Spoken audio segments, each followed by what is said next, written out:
Je m'appelle Julien, 36 ans, ancien technicien en radioprotection. Je suis enfermé sous terre, dans un abri minuscule que j'ai moi-même improvisé avant la catastrophe. Mon unique lampe de poche faiblit, jetant des ombres vacillantes sur les parois de ciment brut. Quelques conserves s'entassent dans un coin, empilées de manière précaire. Le compteur Gégère grésille près de la porte scellée, rappel constant du danger qui règne à l'extérieur. Je repense au jour où tout a explosé. Les sirènes hurlantes, les bruits sourds qui faisaient trembler le sol, la panique aveugle des gens courant dans tous les sens. J'ai plongé sous terre avant que la ville ne disparaisse dans un champignon nucléaire. Je connaissais les risques, j'avais travaillé dans une centrale, où la moindre fuite était une menace. Cette formation m'avait poussé à me préparer pour un scénario que je redoutais mais espérais ne jamais vivre. Je me souviens de ma femme, Claire, et de mon fils, Hugo. Le jour fatidique, je les ai suppliés de me suivre. Claire a refusé, préférant faire confiance au bunker gouvernemental où elle pensait qu'ils seraient mieux protégés. J'imagine encore leur visage, je me demande s'ils sont en vie, dans un refuge quelque part, ou si... Non, je ne peux pas y penser. Le poids de leur absence me déchire un peu plus chaque jour. Mes réserves d'eau s'épuisent. Le filtre à charbon que j'ai bricolé commence à saturer. Le compteur Gégère indique des niveaux de radiation encore trop élevés à l'extérieur. Pourtant, je n'ai plus le choix. Si je ne trouve pas de quoi boire, je mourrai ici, lentement, étouffé par ma propre prévoyance. La peur me paralyse. Ouvrir la trappe, c'est affronter un monde détruit que je ne reconnaîtrai pas. Je m'en veux d'avoir construit un abri si rudimentaire. Je tousse, j'étouffe dans cette prison que j'ai moi-même créée. La panique gronde, mais je sais que je dois agir. Je n'ai pas le luxe de l'inaction. Je revis ma dernière discussion avec Claire. Elle me reprochait de croire à une « fausse alerte ». Je lui avais répondu que je préférais passer pour un fou prévoyant que pour un imprudent mort. Maintenant, dans l'obscurité de mon abri, je murmure « J'aurais aimé que tu me crois ». Mon obsession de la préparation remonte à mon père. Il me racontait l'époque de la guerre froide, où les écoliers faisaient des exercices d'évacuation. « Sois toujours prêt, Julien. On ne sait jamais, disait-il. » Je pensais qu'il exagérait. Aujourd'hui, ces mots résonnent comme une prémonition funeste. Je me lève enfin, mes mains tremblent, mais je rassemble mon matériel, un masque à gaz bricolé, un couteau de survie, un sac vide. Je jette un dernier regard à mes maigres provisions. Je n'ai pas le choix. Il faut que je sorte. Ça passe ou ça casse. Je vérifie ma combinaison de fortune, mes bottes en caoutchouc. J'allume le compteur Gégère, il fonctionne toujours. Je glisse quelques piles de rechange dans ma poche et prends un carnet où je note rapidement mes objectifs. Eau. Filtre. Survivre. Chaque geste est une tentative pour étouffer ma peur. Je soulève la trappe de mon abri. Un grincement sinistre résonne dans le silence absolu. L'air froid et dense m'assaille, chargé de poussière radioactive. Mes yeux piquent, je rabats rapidement mon masque. Le compteur Gégère grésille furieusement, affichant des niveaux dangereux. Je progresse avec précaution, mais le sol est instable. Un éboulis me surprend, je glisse et me tords la cheville. Une douleur vive traverse ma jambe. Je m'accroupis pour reprendre mon souffle, pestant contre ma maladresse. En fouillant un abri voisin effondré, je découvre des documents à demi brûlés. Ils portent l'entête du gouvernement et mentionnent une « opération Eclipse ».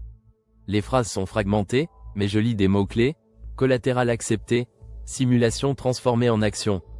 Mon cœur se serre, ce n'était pas un accident. Ils savaient, ils ont sacrifié des millions de vies. Cette révélation me bouleverse autant qu'elle me révolte. La colère monte en moi. Je serre les poings, les documents froissés dans ma main. Je comprends que la destruction de la surface peut être planifiée, un acte froidement calculé. Je me promets de partager cette vérité si je survis. Ces papiers deviennent une raison supplémentaire de continuer à avancer, de ne pas mourir dans cet enfer silencieux. Je devais simplement trouver de l'eau et des filtres, mais tout a changé. Maintenant, je veux chercher des survivants, partager ce que j'ai découvert. Je note dans mon carnet, prouver qu'ils nous ont sacrifiés. Trouver des preuves supplémentaires. Survivre. Mes priorités ont évolué. La survie individuelle ne me suffit plus. Je pense à Claire et Hugo. Je m'imagine leur dire la vérité. Comment réagiraient-ils en apprenant que notre destruction était planifiée? Cette pensée renforce mon désir de survivre, non seulement pour eux, mais pour dénoncer ce crime contre l'humanité. J'aurais voulu qu'on soit ensemble pour affronter ça, murmurai-je dans l'obscurité. Je passe près des ruines où, le premier jour, j'avais tenté de sauver un voisin pris sous les décombres. Je revois son regard, implorant, juste avant qu'il ne succombe. Je n'avais pas pu le sortir à temps. La culpabilité me ronge encore.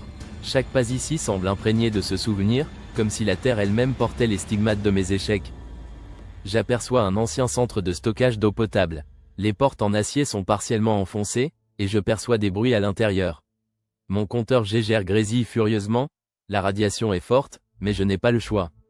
Peut être des survivants, ou pire, des pillards. Je serre mon couteau, prêt à tout. Je pousse la porte. 2 hommes armés se retournent brusquement. Ils me braquent leurs armes. Je lève les mains, ma voix tremblante. Je ne veux pas d'ennui, juste de l'eau et des filtres. L'échange est tendu. Un bruit sourd retentit soudain, une partie du plafond s'effondre.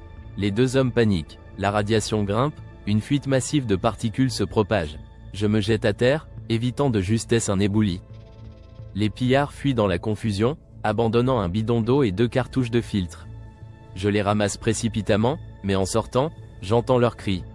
Une planche s'écroule sur eux, et le silence retombe. Je suis en vie, mais le coup de cette survie me pèse lourdement.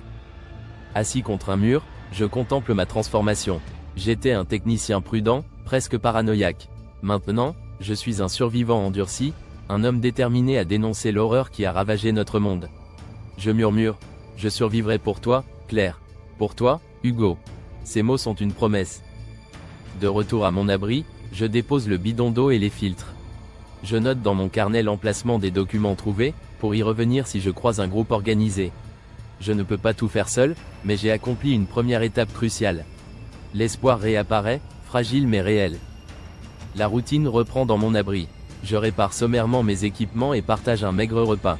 Les nouveaux filtres me permettent de purifier suffisamment d'eau pour quelques jours. Le silence est pesant, mais il est devenu une partie de ma vie. Je range le masque récupéré sur un support improvisé, prêt pour la prochaine expédition. Mon carnet contient maintenant des informations vitales, un plan des lieux explorés, les ressources encore disponibles, et les détails des documents compromettants. C'est une routine austère, mais elle me maintient en vie. En regardant le plafond de ciment, je me rappelle qu'il existe peut-être un refuge collectif à quelques kilomètres, mentionné par Antoine avant l'explosion. C'est risqué, mais je dois tenter ma chance. Je prévois une exploration plus longue demain. Peut-être que d'autres ont survécu, comme moi. Peut-être que Claire et Hugo y sont. Cette pensée m'anime d'une énergie nouvelle, un élan que je croyais perdu. Je note dans mon carnet abîmé, ils ont détruit la surface, mais pas mon courage. Je ne suis pas seul. Je trouverai la vérité, et je la crierai à tous. Ces mots résonnent comme une promesse, une déclaration que je m'impose pour continuer à avancer. Je referme le carnet, le compteur Geiger grésille doucement dans un coin. J'éteins ma lampe pour économiser la batterie. Demain, je sortirai à nouveau. Demain, je confronterai l'inconnu avec une détermination renforcée. Demain, je survivrai encore.